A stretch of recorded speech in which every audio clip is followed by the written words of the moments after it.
Chapter 1. The Holy Family and its political environment. Many events took place during the 18 centuries that separated the founder of the Hebrew people and its Messiah. There were many ups and downs. One of the low points was the Roman invasion of Palestine in the years 691 of Rome, 63 BC. It was going to be another 58 years before the Son of God took flesh in our human form, by the action of the Holy Spirit. 63 BC The Roman army definitely overcame Mithridates, took over Asia Minor, after which it invaded Palestine and captured Jerusalem. Hyrcanus too was the king and high priest of the Jewish people at this time. He was the 37-year-old great-grandson of Simon Maccabeus, a descendant of Eleazar, son of Aaron. Joachim, Mary's future father, was about 14 years old at this time. He was a descendant of David. His future wife Anne, who was about 5 years of age, descended from Aaron, just like Hyrcanus. 60 BC The Romans subdued Israel, instituting a new regime which would last for a long time. Joachim and Anne were the only relatives of the Holy Family to have known anything other than Roman occupation. At this time, the Romans still had a great deal to conquer before they could control the whole Mediterranean basin. Therefore, they allowed Hyrcanus to rule his people. Hyrcanus, a weak and indecisive monarch, chose Antipater, an Idumean, as his prime minister. 59 BC. He delegated most of his powers to him, and Antipater established himself in Jerusalem. 59 BC Antipater arranged to have his 15-year-old son appointed governor of Galilee. This boy turned out to be much more famous than his father. His name was Herod the Great. The political climate of Palestine was relatively calm for about 20 years. Some of the main relatives of the Holy Family were born during this time. 56 BC, approximate. John the Baptist's father, Zechariah, was born at this time. He was a descendant of Aviah too, who descended from Aaron, who in turn descended from Levi. Alphaeus was born shortly afterwards. Also known as Clopas, he was descended from David. He was Joseph's older brother. 53 BC Various intrigues began to happen at the royal court. For instance, since Hyrcanus distrusted his nephew Antigonus, he had him imprisoned in Rome. At this time, John the Baptist's mother, Elizabeth, was born. She was Anne's cousin. 52 BC Herod was ambitious and talented.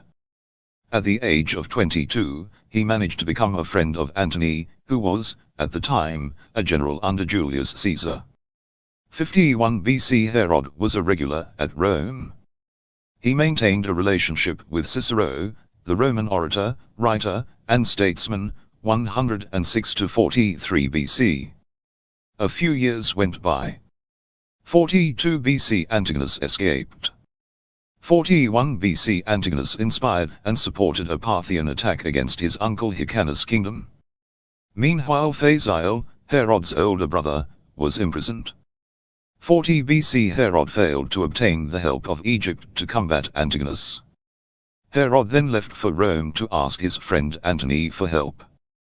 By then Antony was a triumvir, that is one of the three men who wielded the greatest amount of power in the last stages of the Roman Republic. Since Antigonus had just become a traitor, and Hyrcanus was incompetent, Herod thought that the time was ripe for a great blow, and events proved him right. Antony agreed with him, and immediately proclaimed him king of the Jews even though Herod was not Jewish. Antony provided him with 2 legions of soldiers to drive the Parthians away and consolidate his power in Palestine. This is due to the fact that various members of Hyrcanus' family were furious at being given a non-Jewish ruler. Antigonus, meanwhile, laid siege to Masada, where Herod's relatives had taken refuge. Herod freed Masada and brought his family back to Samaria. He then began to regain the various provinces of his kingdom. 39 or 38 BC, while Herod was busy establishing his power, Joseph was born. He was Alphaeus' brother, and eventually became Mary's spouse. Mary of Clepais, the future wife of Alphaeus, was also born at this time. 37 BC Herod further consolidated his position by capturing Jerusalem after a 5-month siege. Afterwards, he seldom left Jerusalem until shortly before he died in 3 BC. Herod had a sister called Salome. Since she was extremely jealous, she would prove to be Herod's hell on earth. This is how it all began.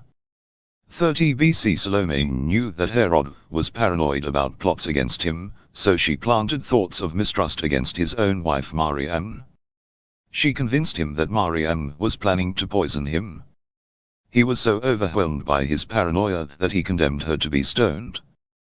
When he returned to his senses, he felt deep remorse for condemning her, since he dearly loved her.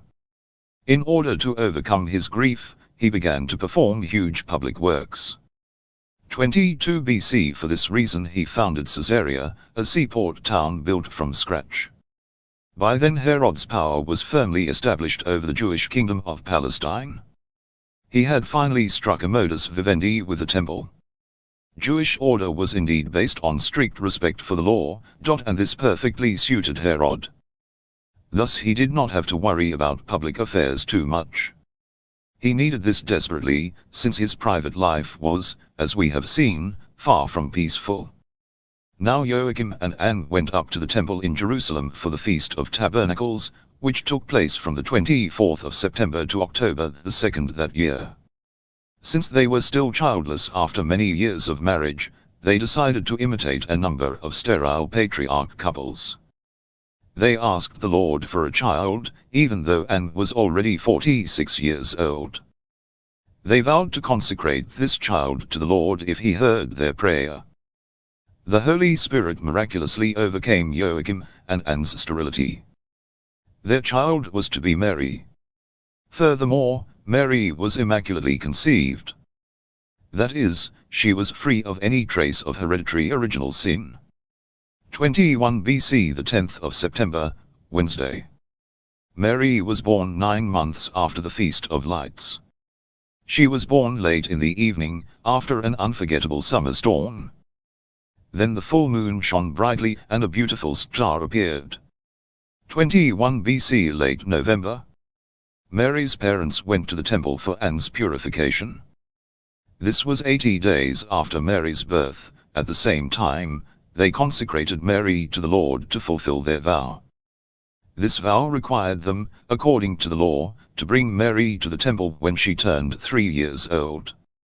20 BC Meanwhile, Alphaeus' oldest son was born in Nazareth. He was called Joseph after his uncle, and was about Mary's age.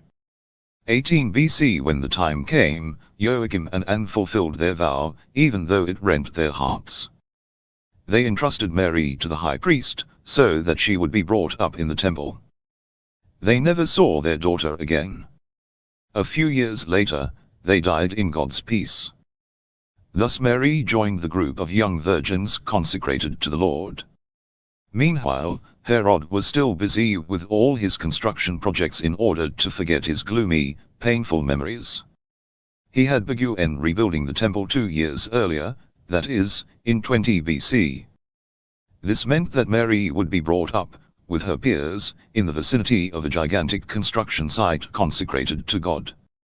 This enthralled her pure soul.